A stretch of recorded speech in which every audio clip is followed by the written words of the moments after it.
Good morning বন্ধুরা, তিফমিতা ভক্তা ব্লগসে তোমাদের সবাইকে স্বাগত। আশা করি তোমরা সবাই ভালো আছো। হ্যাঁ, আমিও ভালো আছি। নতুন সকাল, নতুন ব্লগ, নতুন ব্লগের সাথে আবার নতুন ব্রেকফাস্ট। তো এখানে হচ্ছে আমার ব্রেকফাস্টের তৈয়ারি করছি। আজকে সকালে ব্রেকফাস্টে আছে হচ্ছে আমার চামড়ে, তার সাথে এখানে হচ্ছে একটু চাটনি বাটবো বলে টমেটোটা আমি রোস্ট করছি। আর এখানে আমি ডিম সিদ্ধ করে রেখেছি, একটা ডিম না আমার ফেটে গেছে দেখো।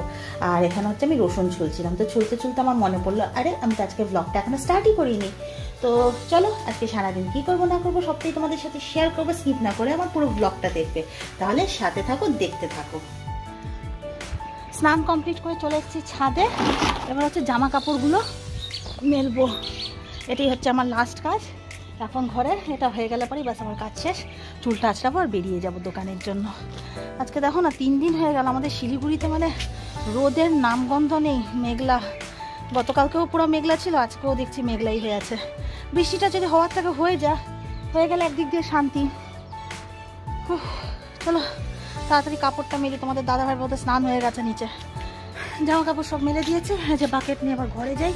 সবার আগে হচ্ছে ছাদটা লক করি।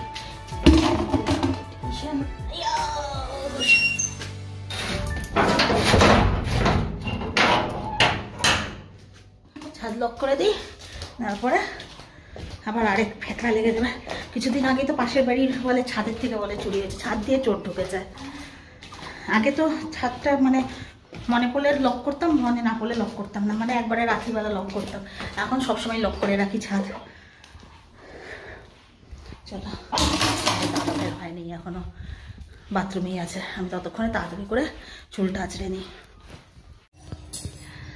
আমি রেডি হয়ে বাইরে দাঁড়িয়ে আছি। ব্যাগ ট্যাগগুলো সব এই যে কই রাখলাম, হ্যাঁ ব্যাগগুলো এই যে সব গাড়িতে রেখে দিয়েছি। আর তোমাদের দাদাভাই যে গেট দিচ্ছে। তারপর চলো দোকান যাই, তারপর আবার রাত্রিবেলা আসবো।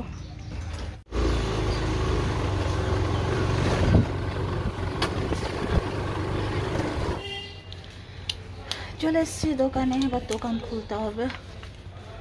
তার মধ্যে না আজকে না একটা জায়গায় যেতে হবে, আমার না ইচ্ছা করে না যেতে। চলো আস্তে আস্তে দোকান খুলি। আমার ছেলে চলে এসছে স্কুল থেকে, এবার হচ্ছে দুপুরের খাওয়া দাওয়া করব। তো ভাত খাওয়ার জন্য আমি হচ্ছে এরকম কাগজের প্লেট কিনে রাখি। তো কাগজের প্লেটের মধ্যে ভাত খেয়ে নিয়ে তারপর প্লেটগুলো ফেলে দিই।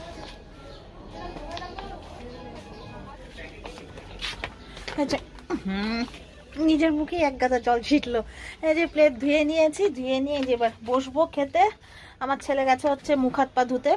পেছনে আমাদের বাথরুম আছে, প্লাস হচ্ছে কলও আছে, ওখান থেকে ও মুখ হাত পাটা ধুয়ে নেয়।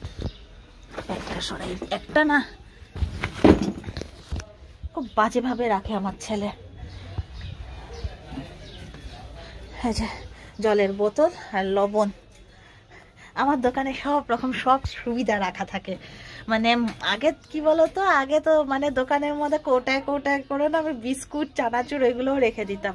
কিন্তু এখন হচ্ছে আমি খাওয়া দাওয়া অনেকটাই স্টপ করে দিয়েছি আগের তুলনায়। অ্যাকচুয়ালি কী বলতো, আমি খেতে পারি না। অপারেশনের পরের থেকে না আমার খাওয়া দাওয়া মানে খুব কন্ট্রোলে চলে গেছে।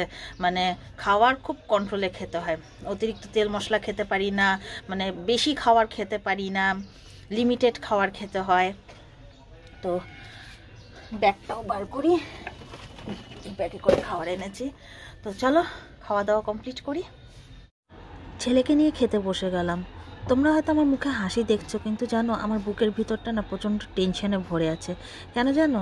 আজকে হচ্ছে আমাকে মানে ওই বাড়িতে যেতে হবে। কোন বাড়ির পরিচয় দিতে আর ইচ্ছে করে না। অ্যাকচুয়ালি যারা আমার পেছনে দাঁড়িয়েছে অ্যাজ আ গার্জিয়ান, তারা সবাই একটাই কথা বলেছে যে লাস্ট তুমি একবার কথা বলে দেখো ওদের সাথে, যে ওরা কি ডিসিশান নেয়। তার জন্যই ওই বাড়িতে যাওয়া। কিন্তু সত্যি বলছি, ওই বাড়িতে না আমার যেতে একটুও ইচ্ছে করছে না। মানে কি বলবো, মানে যে মনে হচ্ছে যেন আমার সেলফ রেসপেক্টের মধ্যে বাঁচছে ওই বাড়িতে যেতে। ওই বাড়িতে তো আগাগোড়া আমি কোনো দিনই যেতাম না, মানে এখন অসহায় হয়ে বাড়িতে আমাকে যেতে হচ্ছে খালি আমার প্রশ্নের জবাবটা আনার জন্য। প্রশ্নের জবাব যে কী হবে সেটা তো আমরা সবাই জানি। অপমান ছাড়া তো আর কিছুই হব না। এত বছর ধরে অপমান হয়ে আসছি, আর আজকে আমাকে সম্মান দিবে? কোনো মতেই সম্ভব না। আজকেও আমি অপমানই হব। কিন্তু এই যে একবার শেষ চেষ্টা সবার কথার মতো। গুড ইভিনিং বন্ধুরা, চলে এসেছি বাড়িতে। আজকে হচ্ছে আমার সো কল্ড বাপের বাড়িতে গেছিলাম, যেটা আর আমার বাপের বাড়ি নেই, আমি ভালোভাবে বুঝতে পেরেছি। তো আজকে ওই বাড়িতে গেছিলাম, তো গিয়ে আজকে অনেক কথা হলো। অনেক কথা হওয়ার পরে মানে এতদিন মানে দোনো মনে হয়েছিলাম যে এতদিন মানে দোনো মনে হয়েছিলাম যে যে ঘটনাটা ঘটেছে সেই ঘটনাটা বলাটা উচিত হবে কি উচিত হবে না সোশ্যাল মিডিয়াতে। তো আজকে যা যা কথা শুনলাম, যা যা বুঝতে পারলাম, তো আমার মনে হয় হ্যাঁ, ঘটনাটা অবশ্যই আমাকে সোশ্যাল মিডিয়াতে শেয়ার করা উচিত। যেমন কি ঘটনা ঘটেছিল, যে যার জন্য নাকি আমার সেদিন মনে হয়েছিল যে না, আমি আজকেই ঝাঁপ দিয়ে দিই ছাদের থেকে। ওইটাও তোমাদেরকে ফুল ডিটেলসেই বলতে হবে, কেন কি ওই ঘটনার মধ্যে অনেক ঘটনা জড়িয়ে আছে, অনেক ঘটনা হয়েছে। ওইটা চলো নেক্সট ব্লগে তোমাদের সাথে আমি শেয়ার করব। এখন হচ্ছে রাতের রান্না করব, রান্না করে তারপর রাতের ডিনার করব। তো চলো আজকের ব্লগটা এখানেই এন্ড করছি। দেখা হবে আবার আরেকটা নতুন ব্লগের সাথে।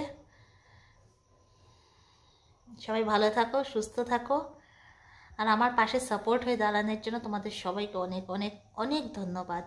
এভাবেই আমার পাশে দাঁড়িয়ে থাকো। চলো দেখা হবে আরেকটা নতুন ব্লগের সাথে।